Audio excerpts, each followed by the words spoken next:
I was just having something in my mind going on. Imagine if you were having like a selling competition. You must be the one that was excelling.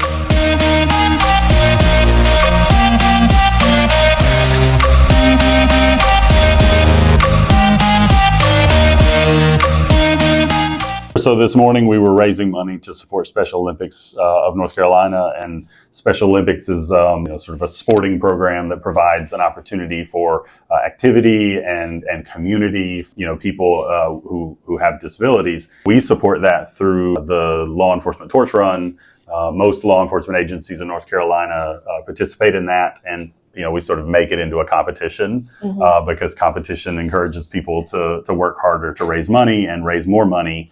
We play a small role in that, but all of what we do adds up with all of what all the other agencies do. And I think over the last 8 or 9 years, there's been like more than $1.5 million raised through law enforcement fundraisers for Special Olympics. So today we were out selling T-shirts and greeting people at Dunkin' Donuts, and the Dunkin' employees were asking for donations when you would buy your coffee, and all of that money goes to Special Olympics North Carolina to help support their operations. We had a handful of Special Olympics athletes that came out meeting and greeting some of the people in the community. So how did that feel like when you were doing that part of work? It's a good feeling to know what you're doing helps other people. I wish that we could do more. We all have jobs throughout the day, and so it's nice to take a couple of hours out of the day and be able to spend that selling T-shirts, but more meaningful is interacting with the Special Olympic athletes that were able to show up.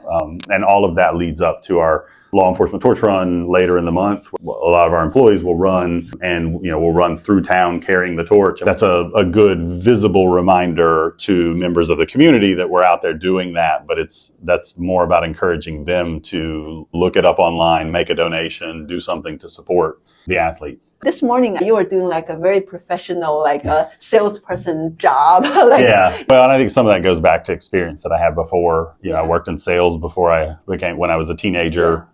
Jobs doing sales at different places. And so what we found is years ago when I first started doing this, we would only take cash, but lots of people can't pay, they don't have cash. Yeah. And so you have to be able to take credit cards or allow tap to pay. And if you want to be successful at getting people involved and spending their money supporting Special Olympics, you have to be able to do it in whatever way they can. And especially with younger people with a college community, a lot of them, they don't carry cash. I was just having something in my mind going on. Imagine if you were having like a selling competition. You must be the one that was excelling. Yeah, and we were successful. I sold all but 2 of the shirts that I had this morning, so it went really well.